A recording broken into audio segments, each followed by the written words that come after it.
Sans plus tarder, nous allons commencer ce webinaire qui m'a été confié de préparer pour vous. En fait, il s'agit de quoi? Il s'agit d'un sujet d'actualité, d'un sujet où tout le monde a déjà eu à y participer parce que quand on dit sujet, c'est juste une description du processus d'intervention très connu et très réputé, à savoir la césarienne. Mais la césarienne, c'est un contour en fait sans fin, un gouffre sans fin parce que si on dit qu'on vous parle de la césarienne, vraiment, ça peut prendre carrément des semaines. Tout le monde me suit? Allô? Allô? Oui, oui, on vous écoute, docteur, on vous écoute. D'accord, d'accord. Donc, juste tantôt, si on veut parler de la césarienne, c'est un gouffre sans fin, c'est qu'on va passer vraiment des journées entières à y en parler. Raison pour laquelle l'équipe de médicaments et de gynécologie a tenu à ce qu'on la réduise en fait à la césarienne. Pour nous, praticiens, donc vous la cible, médecins généralistes et étudiants en médecine, il est question de savoir comment je pose mon indication de césarienne, comment je mène une césarienne et comment je suis une césarienne, parce que c'est une étape qui est très importante. Cette présentation sera faite par moi, le docteur Mekem Tatipier Loïc. Je suis interne en gynécologie obstétrique actuellement en 3e année de spécialisation. Alors, comme je le disais, la cible, c'est les étudiants en médecine générale et les médecins généralistes. Comme prérequis pour mieux comprendre ce cours, il est important que l'apprenant comprenne l'anatomie ou bien se situe dans l'anatomie de la paroi antéro-latérale de l'abdomen, l'anatomie de l'utérus gravide et qui fait appel à des notions de base, à savoir des notions sur la grossesse physiologique, l'accouchement physiologique, le déroulement des suites de couches physiologiques. Alors, veuillez bien noter que les items mis en rouge, je ne vais pas les évoquer dans les rappels, seront uniquement évoqués ceux qui sont en noir. À la fin du cours, l'apprenant doit être capable de définir la césarienne, énoncer le principe de classification de césarienne, décrire 3 incisions de césarienne, énumérer les étapes de la césarienne selon les 2 procédures les plus connues, à savoir la procédure de Stark et à son opposé, la procédure différentielle. De proposer la démarche thérapeutique en cas d'instabilité hémodynamique 2 heures après une césarienne. Alors, le plan, c'est le plan classique. Nous allons commencer par une introduction. Après l'introduction, nous allons évoquer les généralités, définir les classifications, énoncer les différentes méthodes de césarienne, citer les indications et les contre-indications, décrire la conduite pratique de la césarienne, faire part des différents déterminants pronostiques et ensuite nous allons conclure. Alors, en guise d'introduction, la césarienne est une intervention très fréquemment pratiquée dans tout le monde entier. Son taux ne cesse d'augmenter depuis la fin des années 70 dans presque tous les pays développés, atteignant déjà la barre de 24% aux États-Unis en 2011. Pour limiter le taux de césarienne, bien pour conditionner ce taux en hausse propagande, l'OMS préconise un taux de césarienne de 5 à 15%. Au Cameroun, malheureusement, ce taux varie selon le niveau des hôpitaux, qu'ils soient centraux ou périphériques, qu'ils soient un hôpital district ou un hôpital universitaire. Raison pour laquelle ce petit paragraphe-là nous amène à demander pourquoi ce taux varie. Dans les pays développés, ce taux est standard, ça veut dire quoi? Si à Rio de Janeiro, le taux de césarienne est de 17%, à Sao Paulo, le taux sera presque sensible à 14%, ainsi que dans les autres villes environnantes. Pourquoi? Parce que les structures hospitalières dans ces genres de pays sont au même niveau. Mais ici, nous avons une variation vraiment anarchique. Raison pour laquelle on se dit peut-être que le problème se pose au niveau des indications posées. Alors, en définition, la césarienne, c'est une opération chirurgicale permettant d'extraire le fœtus de la cavité utérine par voie abdominale, qu'on appelle couramment laparotomie, après incision de l'utérus, qu'on appelle couramment hystérotomie. Son synonyme, c'est l'accouchement par voie haute pour les profanes.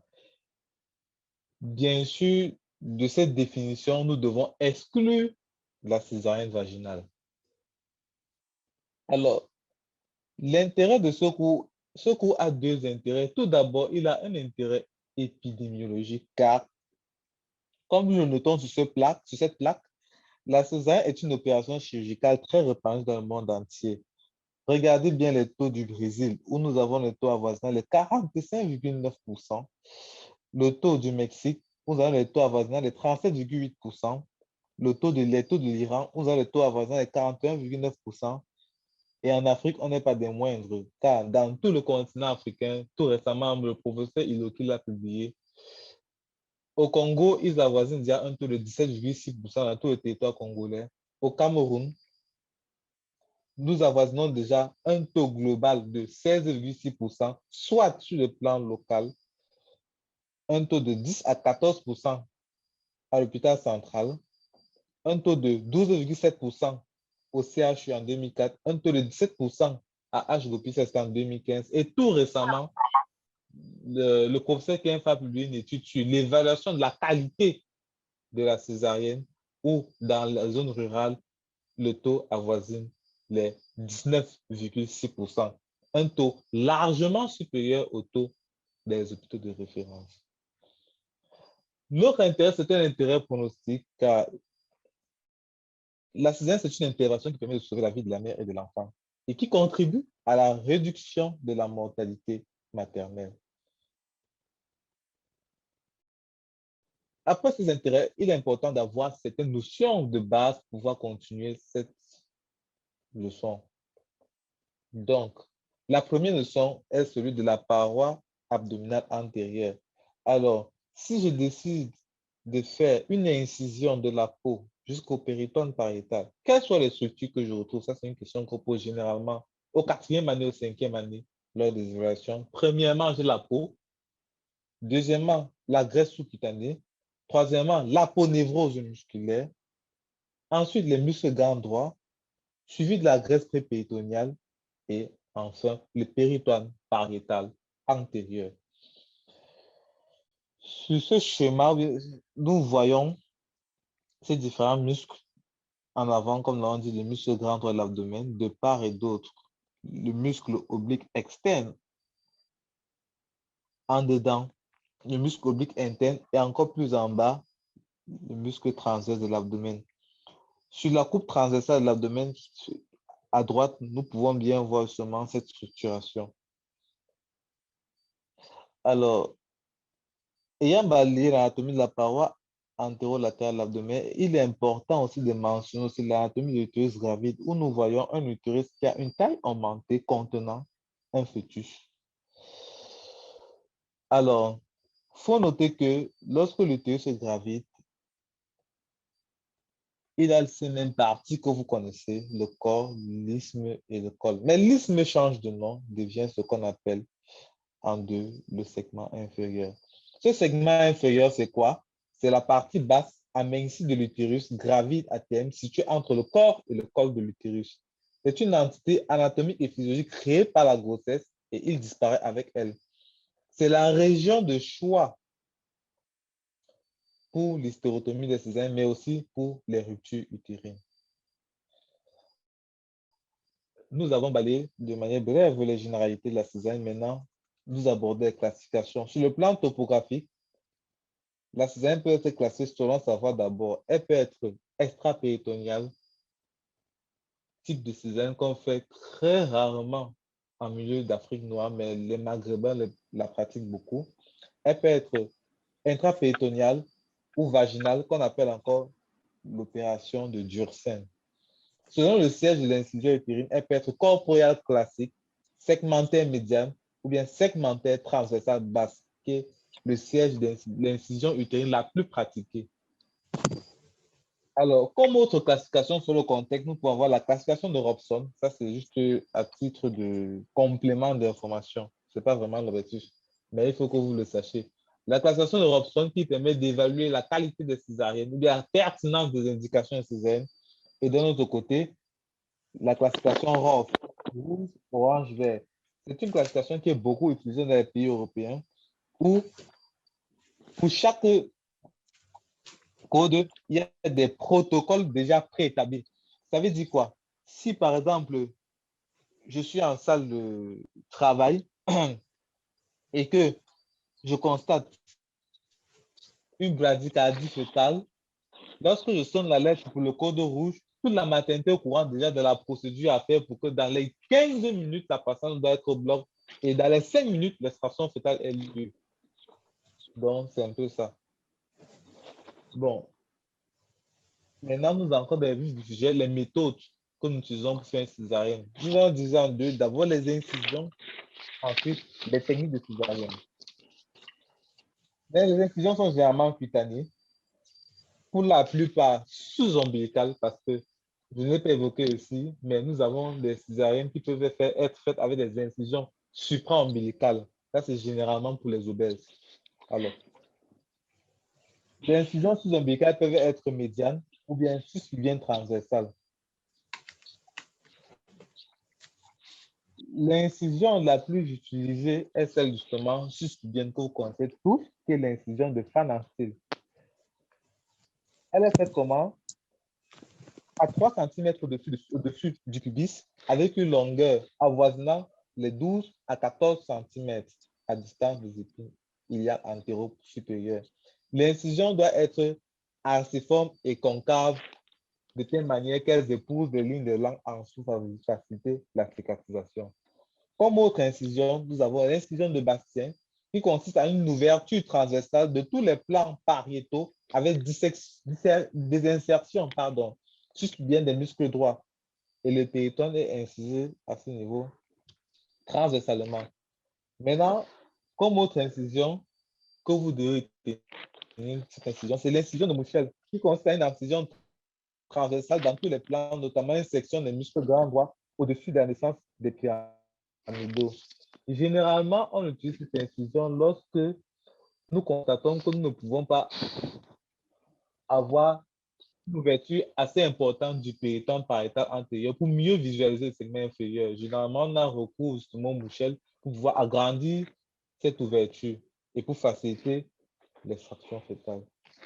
Alors, la procédure proprement dite, nous avons 3 procédures que vous devez connaître. La première, d'abord, c'est la procédure classique qui consiste à une laparotomie médiane sous-ombilicale, un décollement du péritone présegmentaire, une hysterotomie segmentaire transversale basse, ensuite une hystographie en un plan par des points séparés au fil résorbable, une péritonisation viscérale et pariétale, ensuite une fermeture plan par plan.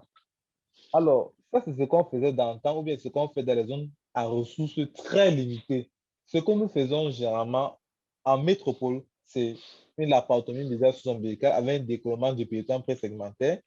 Ensuite, nous faisons une hystérotomie segmentaire transversale basse, mais au niveau de l'hystographie, on l'a fait en un plan, on l'a fait en 2 plans, c'est-à-dire extramuqueux, extraséreux en surjet.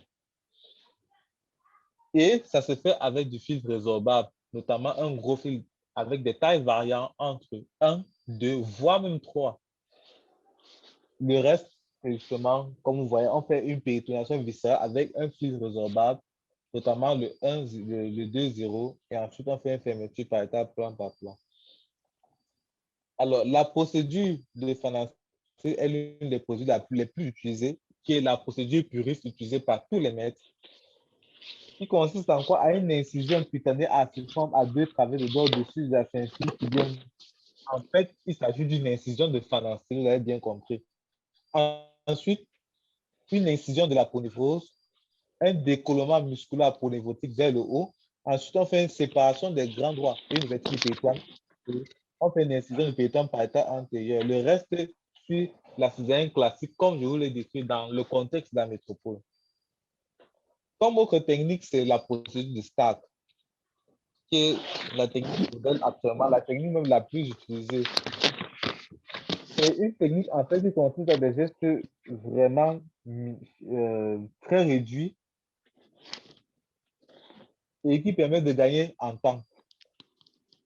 En fait, il consiste en quoi? À une incision abdominale selon Joel Cohen. Bon, généralement, Tu couvres comme ça, pourquoi? une moucheture aponeurotique et un Tu vas nous dans ma élargissement chambre comme ça, des la doigts dernière fois.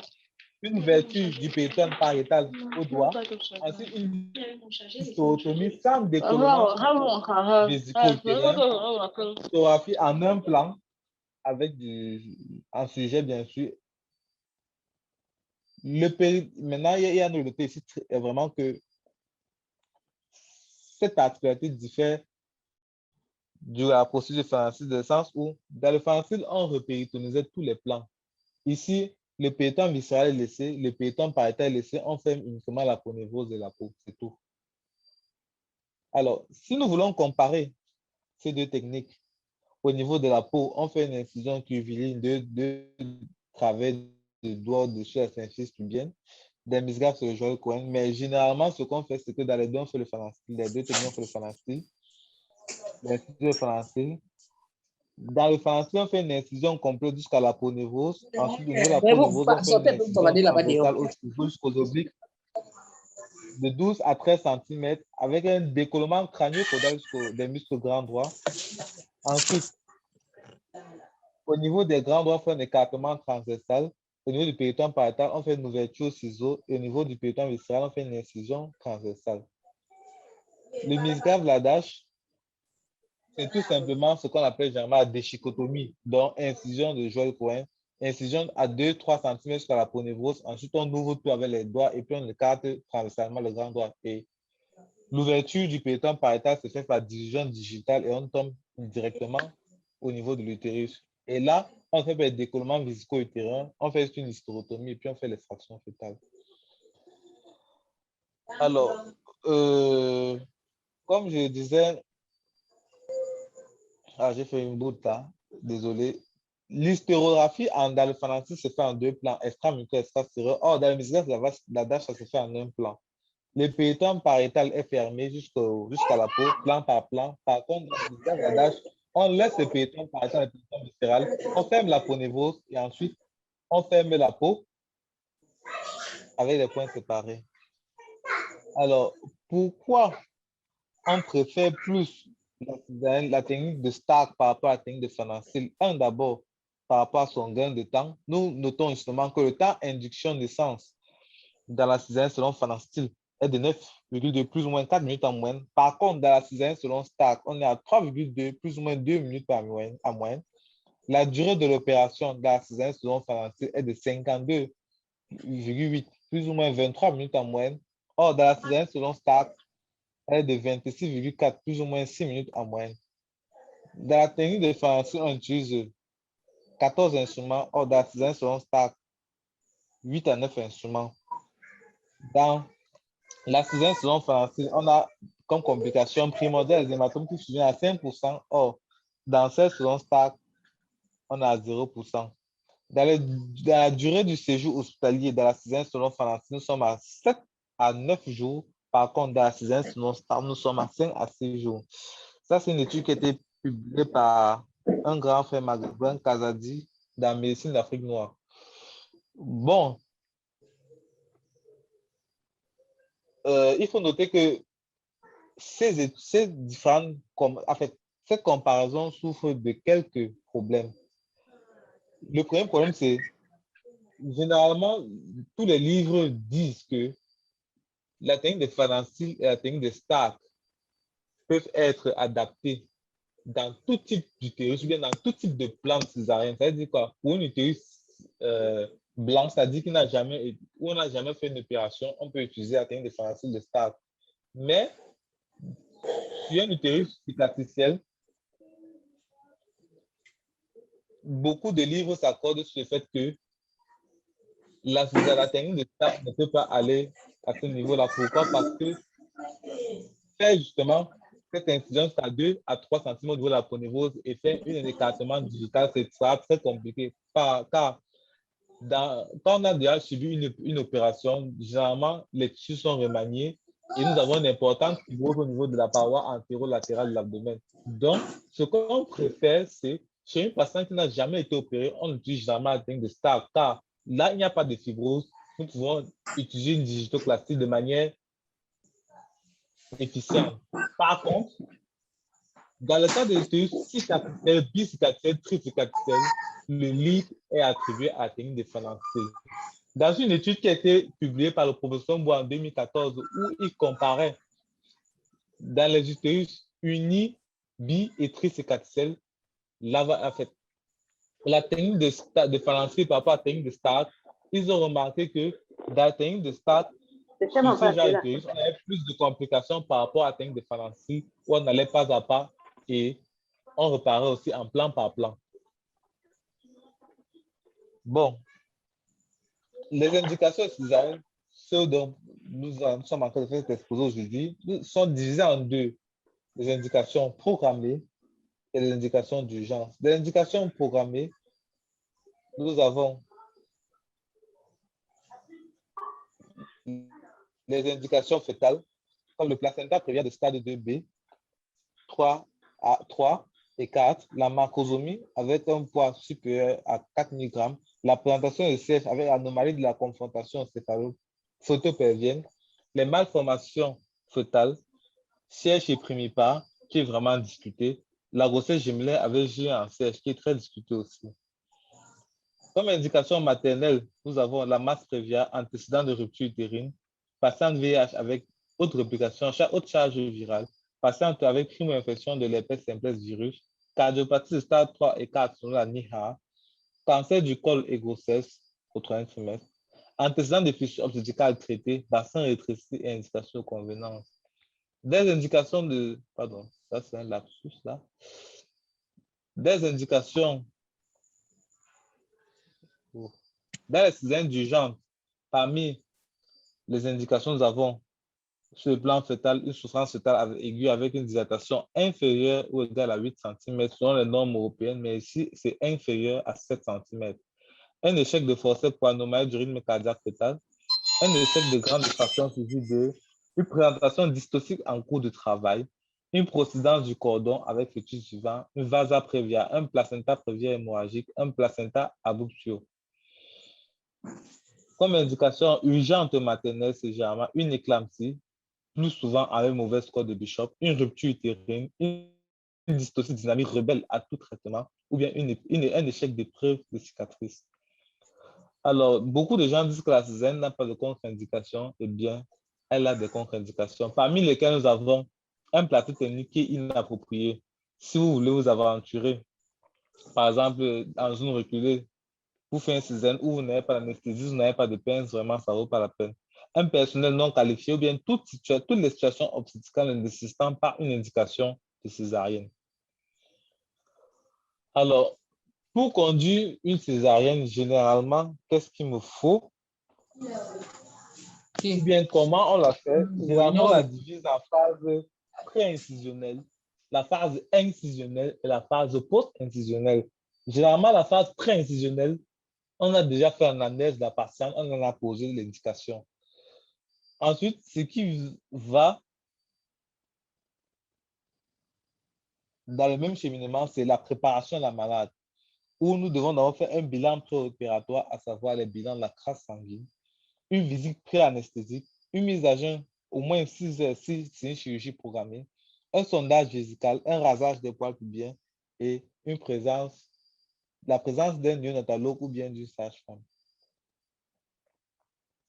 Alors, dans la suite de la préparation, il faut juste se rassurer que les produits anesthésiants sont présents, les tocolytiques doivent être aussi présents. Et maintenant, lorsqu'on est au bloc opératoire, la patiente doit être en déculture dorsale sur une table opératoire avec les jambes légèrement inclinées. Elle doit être légèrement inclinée sur la gauche, pardon, pour prévenir un syndrome de compression de la veine cave inférieure, qu'on appelle l'effet P0. Et ça, c'est une fois que bien sûr l'anesthésie a été faite. Et lorsque le chirurgien vient, ayant déjà fait sa toilette stérile, on passe au badigeonnage. Sur le badigeonnage, nous devons insister sur la zone d'incision avant d'aller tout autour. Et le badigeonnage doit être fait 2 fois. Ensuite, on procède au drapage stérile. Une fois cela fait, on procède à la césarienne proprement dite. Ici, nous allons décrire de manière minutieuse la technique de Phalanstyle. Comme nous l'avons dit, c'est une incision à 2 travers de doigts à savoir l'incision de Fanassi, qui doit être arciforme curviligne, d'une longueur allant de 12 à 14 cm. Au moyen des ciseaux, une fois qu'on a atteint l'aponévrose, on va inciser l'aponévrose de manière oblique de part et d'autre. Ensuite, on fait une désinsertion digitale de l'aponévrose de manière crânio-caudale des muscles. Ça, c'est l'incision.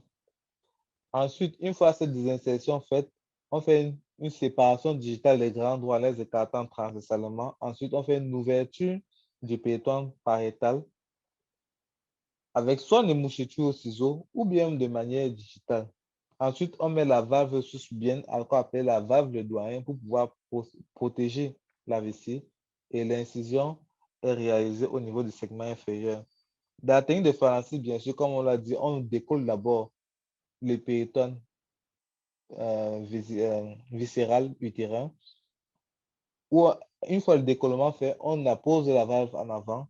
Ensuite, on fait une incision transversale arciforme sur le segment inférieur en souris qu'on va agrandir avec les doigts, et ensuite on procède à l'extraction fœtale. Une fois que cette extraction est faite, on fait la délivrance du placenta avec une traction contrôlée. Ensuite, la délivrance faite, on procède à l'historiation de l'utérus. Ensuite, on fait un sujet d'histographie en extra-muqueux, extra-séreux. Ayant terminé avec ce sujet et avec la repéritonisation, on s'assure d'abord qu'on a éliminé tous les caillots sanguins au niveau du champ opératoire et en intra-abdominal, et on remet l'utérus à l'intérieur de l'abdomen. Le rapprochement des grands droits n'est parfois pas nécessaire, mais moi, dans la pratique personnelle, je le fais.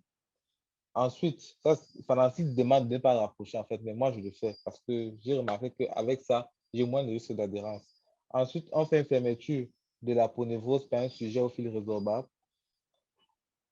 Une fois la fermeture de la l'aponévrose faite, on fait un suture du tissu graisseux, ça peut être en sujet ou bien en point séparé. Ensuite, on affronte les deux berges de l'incision cutanée, soit en sujet intradermique, soit en point séparé de Blair et Donati.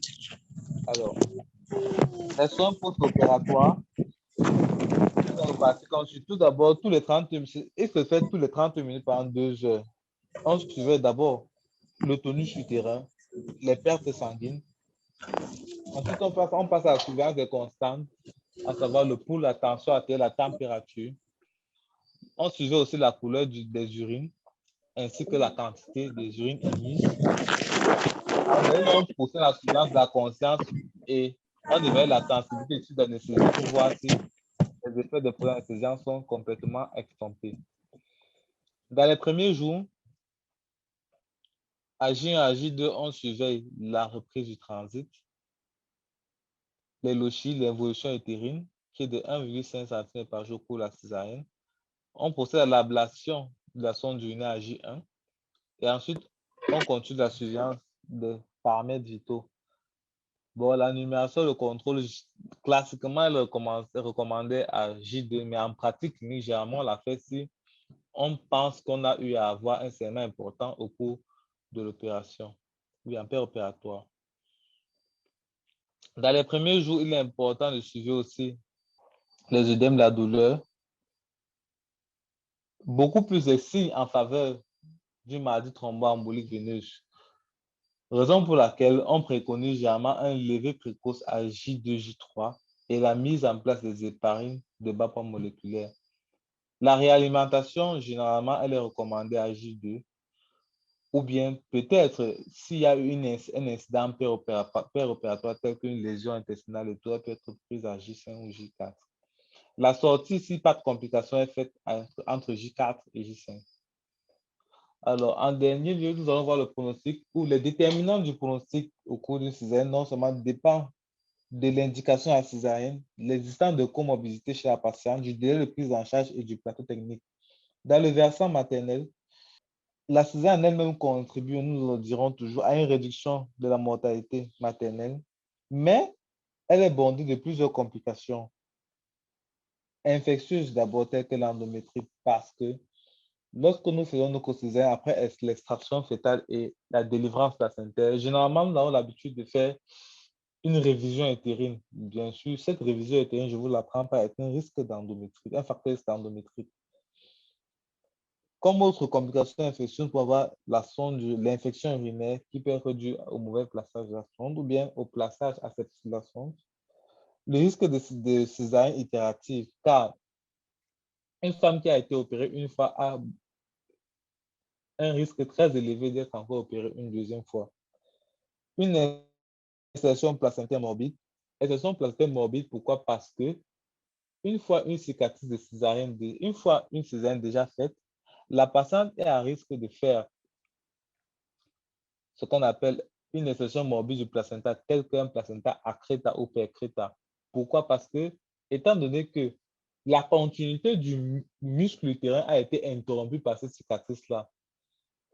Donc, si nous avons une prochaine fécondation, le placenta va chercher à s'insérer dans une zone où la redistribution sanguine pourra être vraiment importante. Et généralement, étant donné que la cicatrice de césarienne sur l'utérus est une zone néovascularisée, les différentes languettes du placenta ont tendance à aller de ce côté. Raison pour laquelle nous aurons un risque assez accru d'avoir une insertion morbide du placenta. Sur le plan fœtal, elle contribue à la réduction de la mobilité fœtale, mais aussi une réduction de la mortalité fœtale, autant pour moi, je m'excuse, mais une augmentation de la mobilité fœtale aussi. Alors, en conclusion, nous devons comprendre que la césarienne est une intervention chirurgicale millénaire. Millénaire, pourquoi? Parce que elle est faite depuis des antiquités. Nous parlons bien sûr du temps de Jules César. Elle varie au cours du temps car les techniques, comme vous l'avez remarqué, ont été améliorées au fur et à mesure que le temps passe. Il est important de bien maîtriser les indications de césarienne car une indication de césarienne qui n'est pas bien posée ou bien si une patiente est opérée pour une indication qui n'est pas fondée, c'est encore un risque d'une prochaine itérative, c'est encore un risque, un risque de mortalité maternelle une augmentation de la mortalité maternelle qui est encore induite et une augmentation de la mortalité fœtale aussi.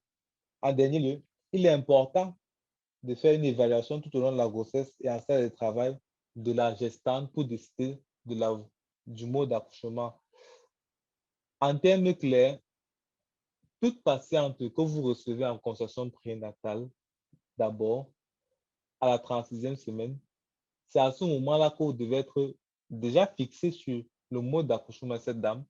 Et si vous recevez une patiente en salle de travail, il est important de voir déjà l'anamnèse de ces consultations prénatales et faire une évaluation minutieuse en salle de travail pour pouvoir décider si elle peut accoucher par voie basse ou bien par voie haute. Surtout, ne pas faire d'héroïsme. Lorsque vous sentez qu'une indication de césarienne s'impose, autant mieux agir pour pouvoir sauver la vie de l'enfant. Je vous remercie. Oui, merci beaucoup, docteur Wilfried, pour la présentation. Comme de coutume, on va passer directement à la phase de questions. Donc, on peut procéder de deux manières. Vous pouvez poser la question directement en levant la main comme une doumbé ou alors vous laissez un message dans les conversations. Donc, la parole à qui veut la prendre. Commençons par Doumbé. Oui. Bonsoir, docteur. Merci pour votre Bonsoir. présentation. Oui. Docteur, j'avais quelques préoccupations. Oui. Ma première préoccupation, c'est je n'avais pas très bien fait la différence lors de vos explications entre la technique type Financé et type Stack. À un moment, j'ai l'impression de me retrouver d'abord dans Stack, ensuite Financé. Il y avait votre diapositive, vous avez parlé d'un tableau. Bon, je ne sais pas si vous pouvez un peu réexpliquer. Ma deuxième... Je pense que le mieux serait que je fasse une projection vidéo, si vous le permettez. Je ne voulais pas le faire parce que l'année passée, quand Dr Zentema a fait cette présentation, beaucoup de personnes avaient du mal à voir les vidéos. Alors, vous voulez que je fasse une projection? Oui, docteur, la position, ça me dérange pas, docteur. D'accord. OK. Tu as vu comment le chirurgien incisait petit à petit les tissus graisseux? Tu l'as vu? Oui, j'ai vu l'incision en tissu sous-cutané. Le problème, c'était D'accord. Tu l'incision as vu cutanée. l'incision sur la ponévrose? Tu Oui, l'as vu? docteur, j'ai vu. OK. Tu as vu maintenant le décollement crânio-caudal de la ponévrose. Comment il décollait Oui, la ponévrose du muscle. Tu l'as vu? oui, docteur. Voilà. Maintenant, note bien ce qui va se passer tout à l'heure. Bon, là, j'ai un peu avancé parce que le décollement va prendre beaucoup de temps. Vous voyez, en fait, la chirurgie, il a perdu près de 7 minutes pour pouvoir décoller la ponévrose du péritone, du muscle, pardon. Voilà, là, maintenant, il fait une incision médiane sur les grands droits. Allô? Oui, docteur. OK, là, il fait une incision médiane sur les grands droits.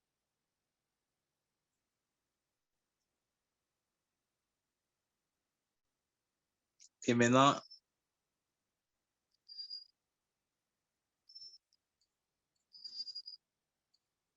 il va inciser le péritone pariétal antérieur.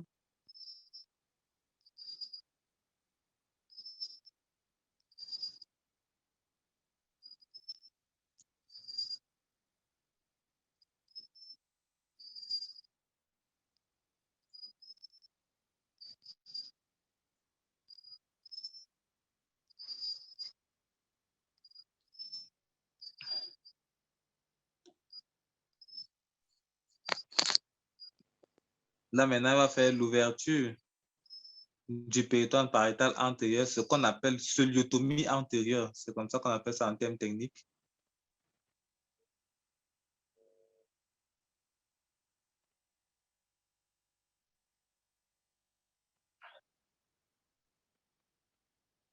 Voilà. Vous voyez très bien.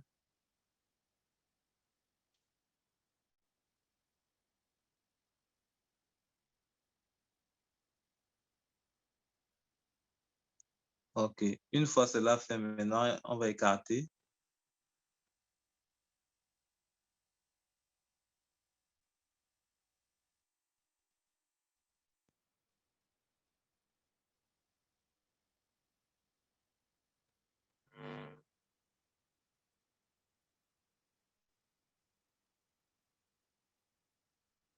Voilà. Et là, elle est dans l'utérus. Tu as vu? D'après ça, Oui, elle tombe dans docteur. l'utérus. On va faire l'utérotomie. Voilà, c'est ça la technique de Fanon sur la l'ouverture. Maintenant, regarde la technique comment ça. Je crois que dès que tu vas voir la vidéo, tu vas très vite comprendre la différence.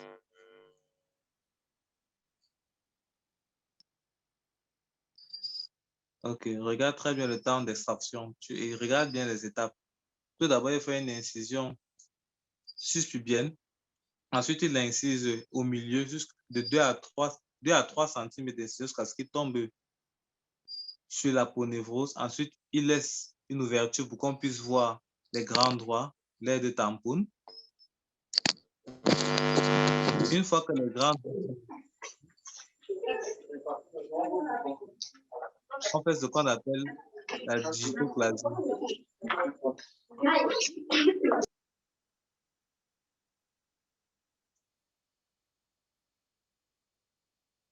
Voilà. Voilà les grands droits qui sont visualisés. Vous les voyez? Oui, Après docteur. la peau névrose là. Voilà. Une fois que c'est visualisé,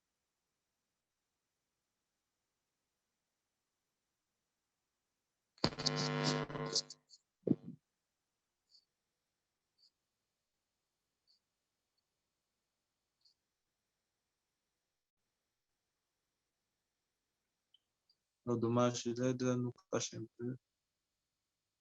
Regarde bien ce qui se passe. On va écarter. Tout va se jouer les doigts maintenant. Là, il a écarté déjà la peau névrose. Là, maintenant, il écarte transversalement les grands droits.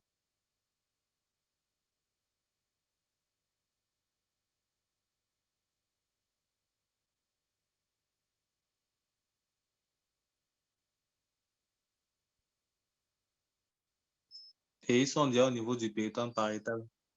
Là, maintenant. Donc, ce qui reste plus maintenant à faire, c'est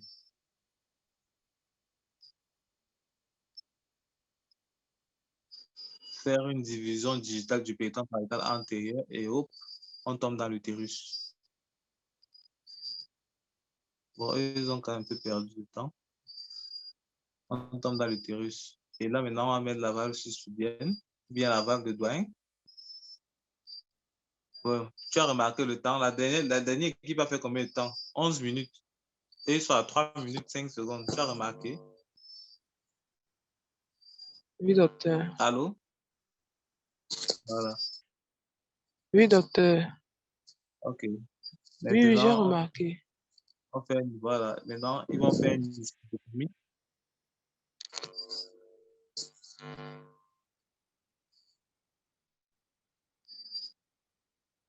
Bon, on avance un peu pour qu'on ne perde pas le temps. Bon, là, ils vont faire une hystérotomie. Voilà l'hystérotomie qu'ils vont faire. Arciforme. Et lorsque la tête de scalp se voit, ils s'arrêtent.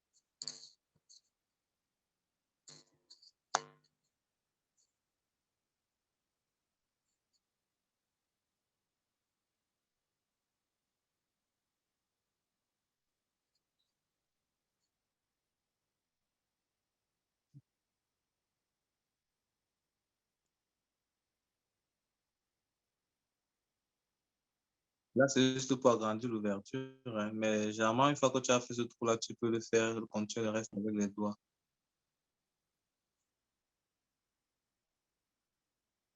Voilà. C'est bon? Et là, Oui, docteur, c'est bon. Tu as vu la différence? Oui, j'ai vu, docteur, merci. OK. Donc, la technique de Fanacil, c'est tout simplement une technique en temps par temps. On fait une incision d'abord, ensuite, on fait une incision douce sur la peau névreuse, sur le tissu sous-graisseux. Ensuite, on fait une incision sur la peau névreuse. Comme tu l'as vu, on décolle la peau, on fait une incision, on prolonge la peau névreuse en incision oblique. Ensuite, on fait un décollement crânio-caudal de la peau névreuse des muscles, comme tu l'as vu dans la première vidéo. Une fois que ce décollement crânio-caudal est fait, on fait juste un léger écartement. Ensuite, on fait une scoléotomie médiane, c'est-à-dire une ouverture du péritonde pariétal antérieur. Et une fois qu'on a déjà ouvert ce péritonde pariétal antérieur, on tombe directement sur l'utérus et on met la valve comme tu as vu dans la césarienne classique et on fait l'hystérotomie.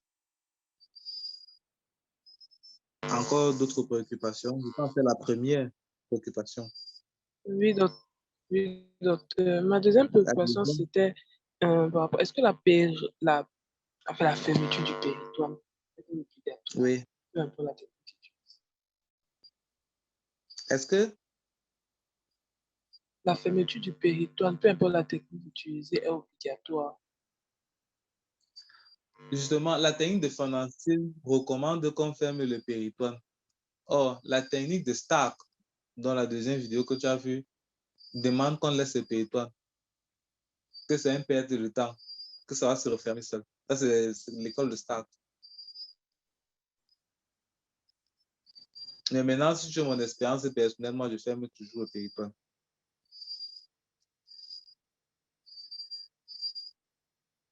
C'est bon. Ok, merci, Allô? docteur. Oui, D'accord. oui, oui, docteur. Merci, docteur. Merci beaucoup, docteur.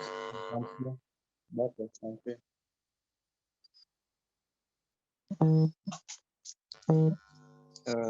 Arnaud, il y a une autre question?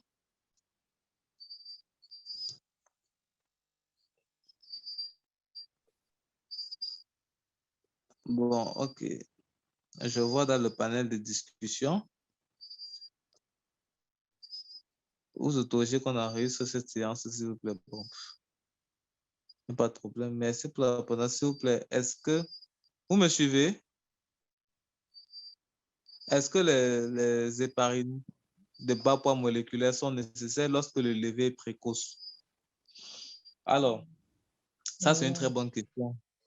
Je dirais une question d'économie de la santé. Généralement, on prescrit les héparines de bas poids moléculaires lorsqu'on a un risque élevé de faire une maladie thromboembolique veineuse. Si nous avons fait une césarienne et qu'il n'y a pas de risque d'avoir une maladie thromboembolique veineuse, généralement, on préconise un simple lever précoce. Pas besoin d'épargne de bas poids moléculaire.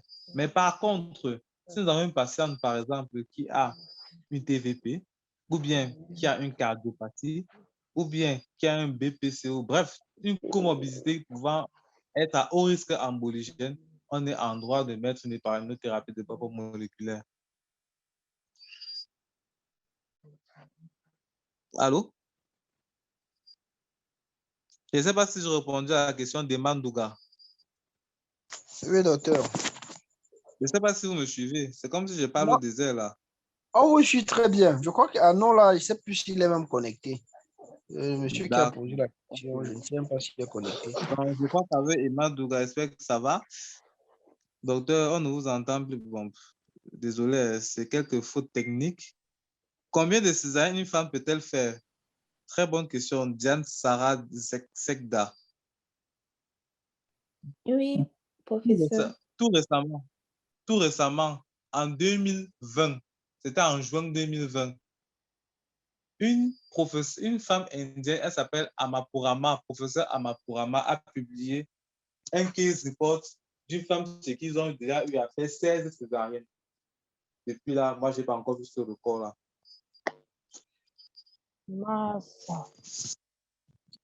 Depuis là, je n'ai pas encore vu ce record. Maintenant, quand j'étais en première année, j'ai vu un record de 7 césariennes au Brésil. Mais depuis que cette indienne a publié ce record de 16 césariennes, moi, je n'ai pas encore vu un autre record qui égale ça. D'accord, merci. Et la deuxième question que j'ai à poser, vous avez dit que lorsque on fait une hystérectomie, ou bien c'est une hystotomie, vous avez dit que il y a... Attends, madame, posez-vous. À quel niveau la césarienne? On a déjà ouvert le péritonne pariétal, c'est ça? Oui, Donc, on fait une hystérotomie. Hystérotomie, ça veut dire ouverture de l'utérus. de l'utérus, oui. Lorsque l'on fait ça, il y a un processus de fibrose qui se forme, non? Et vous avez dit Oui. que il peut avoir un développement fœtal dans un autre côté, c'est ça? Si j'ai bien entendu cette partie. Non. Bon, quand je parlais de cette hystérotomie et de cicatrices, en fait, c'était pour l'insertion morbide du placenta. Pourquoi? Vous faites quantième année, s'il vous plaît? Allô? Oui, allô? Vous faites quantième année? 3e année. Bon, ok. Bon, il faut savoir que l'utérus est vascularisé par deux artères principales, l'artère utérine et l'artère ovarique, d'accord? L'artère utérine vient de l'artère iliaque interne, voilà, qui va remonter au niveau de la région explique là pour vasculariser le corps utérin. Une partie de cette vascularisation va revenir de l'artère ovarique qui vient de L2 au niveau de la haute abdominale. Une fois que ces deux vasculations se rejoignent au niveau de la corne, il y aura des terminaisons vasculaires qui vont partir en filet de peigne au niveau du corps utérin. Vous me comprenez? Oui. Voilà, voilà. Maintenant, cette vascularisation, voilà la partie qui est importante, épouse la structure du myomètre. C'est-à-dire qu'à chaque travée de myomètre, en fait, il y a une petite artériole qui part se figer à l'intérieur pour pouvoir irriguer le myomètre. On est ensemble? Oui, oui. Voilà. Maintenant, étant donné que généralement au cours de la césarienne, nous faisons une incision sur ce myomètre dont notre zone préférentielle est beaucoup plus le segment inférieur, donc anciennement, qui était l'ancien isthme, on va créer à la fin une cicatrice. On est d'accord? Vous savez très bien que quand on parle de cicatrice, on fait appel à une fibrose. Et quand on dit cicatrice, on fait appel à une néovascularisation. Pourquoi? Parce que pour qu'une cicatrice puisse être ferme et forte, il faut justement qu'il y ait un apport vasculaire. D'accord? OK. Donc, ce sera une zone qui sera nettement un peu vascularisée par rapport aux autres parties du corps de la continuité du myomètre. D'accord. Ce qui fait donc que lors des prochaines grossesses, lorsque nous aurons notre fécondation, ensuite la position au niveau de l'endomètre, il y a tout le tralala que vous connaissez, jusqu'à la formation du placenta, certaines théories stipulent que certaines languettes du placenta vont partir au niveau de cette cicatrice, d'accord? Pourquoi? Parce que le placenta, c'est l'organe qui permet le passage du sang de la mère vers le fœtus, n'est-ce pas? Oui. Pour que le fœtus ait un apport conséquent, il faut que le placenta s'étende bien sur toute la paroi du corps utérin, de l'utérus, n'est-ce pas? Donc, certaines languettes du placenta vont partir au niveau de là, envoyer des fibres qui vont traverser carrément l'endomètre et le myomètre, et parfois même la séreuse. D'accord? C'est ça qu'on appelle insertion morbide du placenta. Parce qu'une fois que ce placenta a déjà pris cette insertion-là, généralement, on ne peut plus l'enlever. Ce qu'on fait en pratique courante, c'est on fait l'extraction fétale, on coupe le cordon ombilical, on laisse le placenta à l'intérieur, ensuite on met un produit qui permet le clivage du placenta, c'est-à-dire qui permet la chute de ce placenta. Si ce placenta ne tombe pas, on fait une hystérectomie à la dame. Ça va? Une deuxième fois. Pardon? Une deuxième fois alors. Je ne vous comprends pas, s'il vous plaît. Je veux dire que ça sera pour la deuxième fois alors, après sa césarienne. Non, je dis généralement, ça se vient après une césarienne d'insertion morbide du placenta. C'est après une césarienne. Ça peut être après la première césarienne, après la deuxième césarienne. Vraiment, il n'y a pas de confinement strict sur le nombre. Mais il faut savoir que après une césarienne, une femme peut être au risque de faire d'avoir une insertion morbide du placenta, telle que je vous l'ai décrit. Ok, d'accord. Merci beaucoup. Je vous en prie, madame.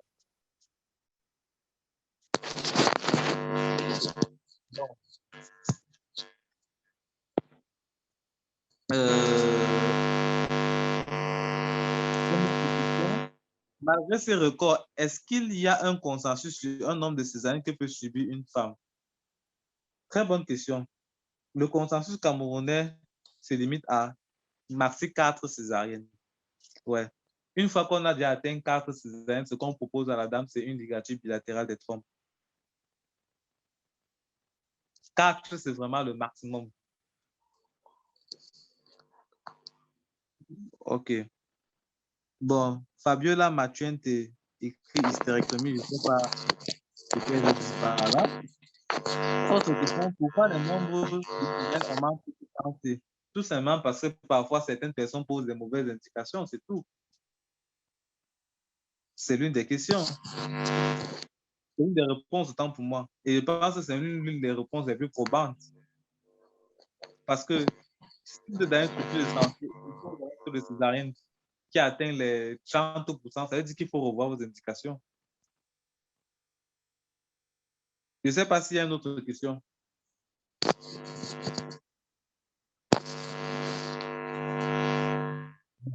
Je suppose que j'ai fait le tour. Ah, Doumbé, il faut baisser ta main. Jasmine, oui, je vous écoute. Bonsoir, docteur. Bonsoir. Oui, je me nomme Jospin, étudiant en médecine en Fédération de Russie. Eh bien, j'ai lu tout récemment, s'il vous plaît. Étudiant en médecine ou en Fédération de Russe? Oui, fellation de Russie. D'accord, ok. Oui. D'accord. J'ai lu tout récemment un article qui disait ici que voilà, la dilatation du col de l'utérus s'effectue lors de l'accouchement et non lors des contractions. Eh bien, cela m'a poussé à me poser la question de savoir, est-ce que le fait de dire, par exemple, ou bien, est-ce que le fait de conclure à une césarienne, soit disant que le col n'est pas assez dilaté, ne serait pas une contradiction, ou bien encore une contradiction, vu que cet article disait que la dilatation s'effectue bel et bien lors de l'accouchement. Oui, je suis totalement d'accord avec toi. Tu veux dire, pas lors de l'accouchement, tu veux dire lors du travail, en fait, lors de la phase de travail. C'est ça, non? Parce que Oui. l'accouchement, c'est la sortie du fœtus, en fait. Mhm. Parce Voilà. que Lors du travail, nous remarquons que depuis un certain temps, le nombre de, comme vous l'avez dit tout avant ma question, le nombre de césariennes ne fait qu'augmenter dans nos hôpitaux, soit disant que le col de l'utérus des patients n'est pas assez dilaté. oui. OK. Donc, la question, c'est de savoir, est-ce qu'une non-évolution de la dilatation du col peut être une indication de césarienne, si je me résume, c'est ça? Oui, docteur. OK. Bon, première chose, quand on parle de non-évolution de la dilatation du col, première question qu'il faut se poser, il faut se poser la question au niveau du moteur. Quand on parle du moteur, c'est l'utérus. Est-ce que l'utérus contracte bien? C'est l'une des questions qu'il faut se poser.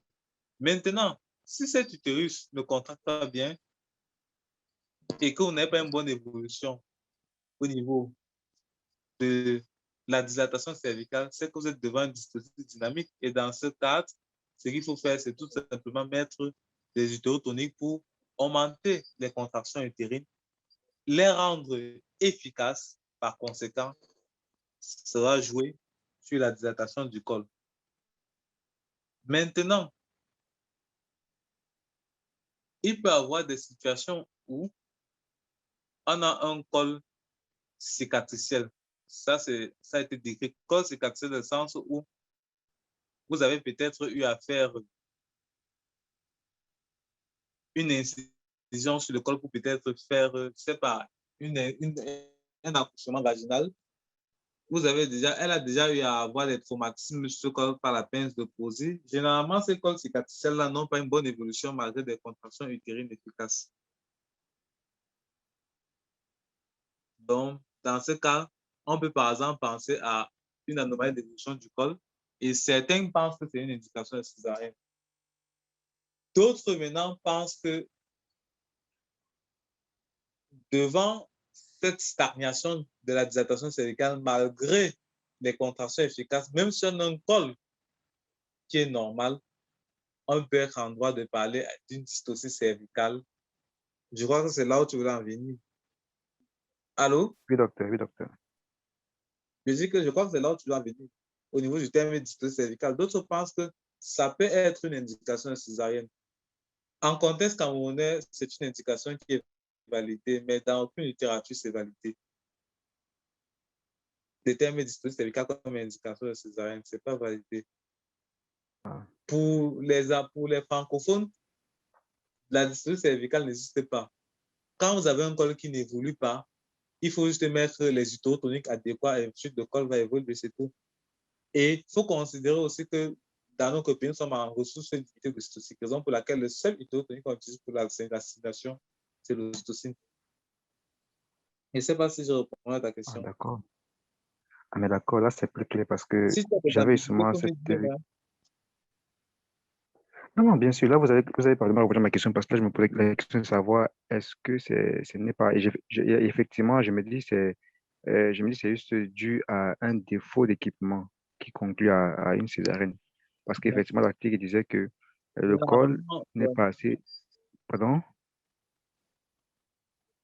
allez-y, je vous écoute, je vous écoute.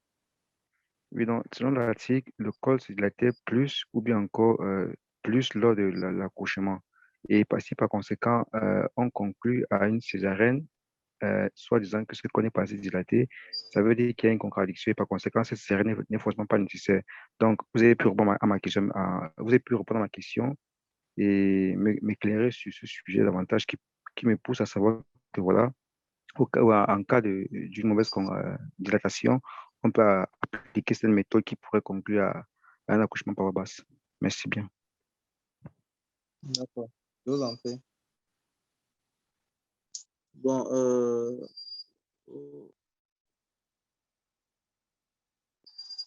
bon. Fabiola Matuente. Bonsoir, docteur. Désolé, je n'ai pas suivi toute la présentation. J'aimerais savoir si la technique de Bill Lynch est d'actualité au Cameroun. Oui, elle est d'actualité au Cameroun. On la pratique même tout le temps. Devant une patiente qui a une atonie utérine, on fait la méthode de Bill Lynch. On utilise la méthode de Helsinki. C'est une méthode nigériane qui a été récemment validée par je crois, la SAGO, oui, c'est ça. Voilà.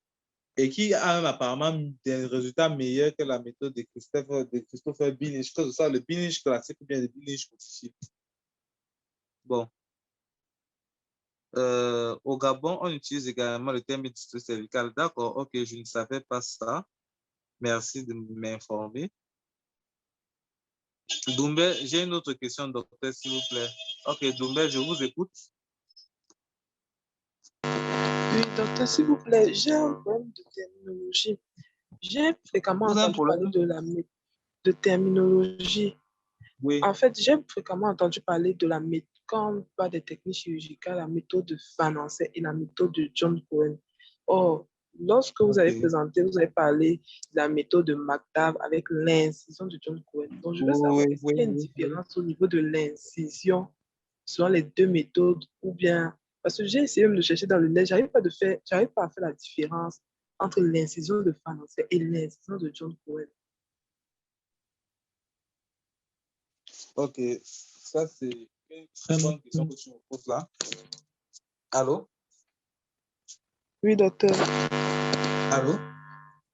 Oui, docteur. Ça, c'est une très bonne question que tu me poses. La question de savoir quelle est la différence entre la méthode de Joel Cohen, la méthode de Van Hansen et la méthode de Stark. C'est ça, non? Si j'ai bien compris ta question. Docteur, là, on me parle de trois méthodes. Je pensais que c'était deux, la méthode de Van Hansen, la méthode de Stark ou la méthode de McDav.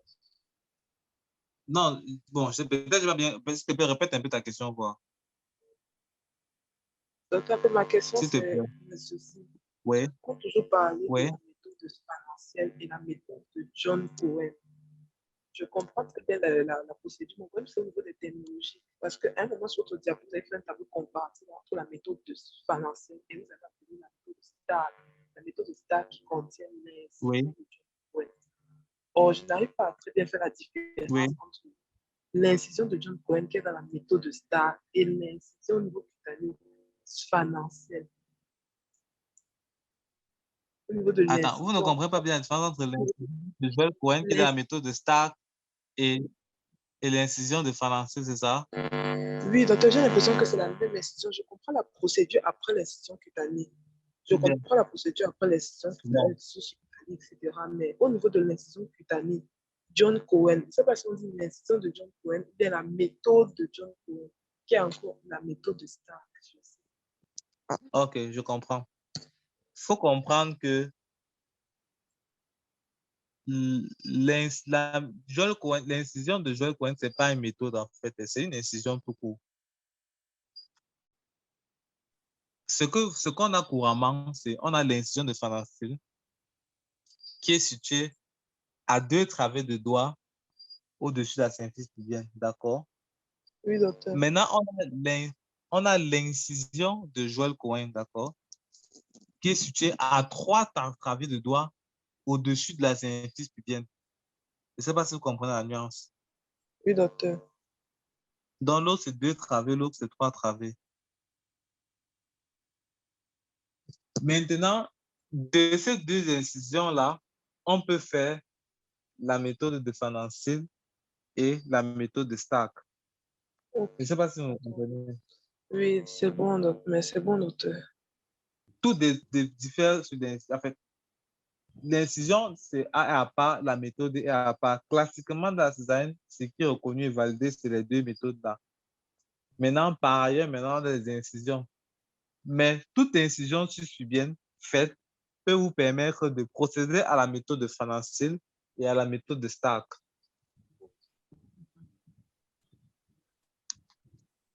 C'est bon? C'est bon, merci, docteur. Je vous en prie. D'accord.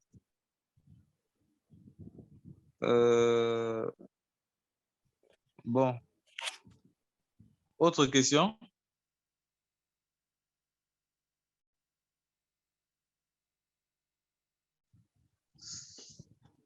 Oh, Oui, docteur, j'avais également une autre question. Enfin, j'ai une question. oui. Ah, oui, oui. Oui, lors de votre présentation, vous avez dit avant de pratiquer une quelconque césarienne, la patiente devrait être placée 6 heures avant à jeun. Oui. Bon, maintenant, j'aimerais savoir, en cas d'une césarienne qui est pratiquée en urgence, et si on n'a pas pris ce paramètre en considération, est-ce qu'il n'y aura pas de conséquences? Ou est-ce Bon, qu'avant un quelconque accouchement, on demande aux patients ou bien qu'au futur moment de 7 ans de jeûne, histoire de prévenir qu'une césarienne pourrait arriver? d'accord. Merci, Just, une bonne question. Alors, cette préparation de 6 heures de jeûne, généralement, est recommandée pour les césariennes programmées. On se comprend. Ah, On d'accord. recommande ça pourquoi? Pour que les anses puissent être D'accord. relâchés, pour qu'on puisse facilement les refouler vers le haut et pour qu'ils ne nous gênent pas lors d'intervention. Maintenant, il est clair qu'en urgence, cette méthode ne peut pas être appliquée parce qu'en urgence, on doit vraiment aller vite. On doit faire le tout pour sauver le nouveau-né, le futur cheveu dit qui va devenir nouveau-né. Donc, cette règle ne peut pas être appliquée. Même si les anses nous gênent au cours de l'intervention, on fait avec. On est d'accord? Maintenant, dans l'accouchement, Ah, tu d'accord. m'as demandé est-ce que cette précaution est remplie chez les femmes qui veulent accoucher? Par voie basse, ce qu'on fait généralement, c'est le lavement évacuateur pour être très propre. C'est-à-dire qu'on demande, on donne un laxatif à la dame pour qu'elle puisse exonérer. Et puis, pour qu'elle puisse exonérer avant l'accouchement, en fait. De telle manière que lorsqu'on la met à la table d'accouchement, lorsque le mobile fœtal fait une pression sur le rectum, on n'a pas les selles qui viennent salir carrément notre plan de travail. Ça va? Ok, merci beaucoup, docteur. Donc, la présentation Arnaud, était parfaite. Je crois qu'on a pu en tirer quelques notions sur la césarienne et ses indications. Donc, je me vois en train de clôturer la séance de ce soir, vu que le temps imparti était de 3 heures de temps. C'est vrai qu'on a eu un retard, mais ouais, il était prévu qu'on travaille de 19h à 21h. Bon, Donc, Arnaud, attends une minute, je te coupe. Il y a Lutrice, il y a Temsala qui a une question. d'accord. Je crois que ce sera là, parce que la réunion va s'arrêter de façon spontanée. Ah, d'accord, ok. Bon. Je tiens à rappeler pour ceux qui sont encore là que demain, il y a l'atelier de cardiologie qui est programmé sur l'ECG, interprétation de l'ECG pratique. Pour ceux qui ont confirmé leur présence, je crois que les instructions sont données dans le groupe requis. Sinon, on va se retrouver dimanche à la même heure. Le présentateur sera Dr Zentin Christian qui va nous entretenir sur... je crois qu'il va nous entretenir dimanche. Ok, à la même heure. Donc, je crois que le docteur pouvait répondre quand même à la question de thème ça. Oui, j'entends. Bonsoir, docteur. Bonsoir. Oui, bon, docteur, en fait, j'avais un souci aussi au niveau des indications de la césarienne. Bon, Oui. dans d'autres dossiers, j'ai entendu parler des indications semi-urgentes. Je ne sais pas si ça existe encore ou bien c'est démodé. Bon, je voudrais un peu comprendre, s'il vous plaît. Ok. Est-ce que ça existe encore? Oui, ça existe encore. Est-ce que c'est démodé? Non, ce n'est pas démodé. Dans certains hôpitaux, bien certains praticiens utilisent encore cette classification césarienne semi-urgente. Bon, nous prenons par exemple un exemple simple. Si vous avez un patient qui a une macrosomie, par exemple, avec un poids fœtal de 5 000 grammes et qui est à dilatation 4 cm, 5 cm, c'est un semi-urgent parce qu'elle peut attendre le temps qu'on gère d'autres trucs extrêmement urgents. Par exemple, souffrance fœtale. On se comprend. D'accord, docteur, ok. Voilà. Oh, Donc, merci. si tu as un masculin, par exemple, en phase d'attente, qui est à 2-3 cm, certes, elle est en travail. Si c'est une Oui. prémipare, certes, elle est en travail, mais elle peut attendre le temps que vous gérez des trucs un peu plus urgents, si vous pouvez la prendre. C'est dans ce cadre qu'on parle de semi-urgent parce qu'on peut accorder un délai d'attente, en fait, avant de prendre cette dame. D'accord, docteur, merci. Mais grosso modo, oui, elle est validée. Cette classification est encore validée. D'accord, merci, docteur. Donc, je crois que c'est tout.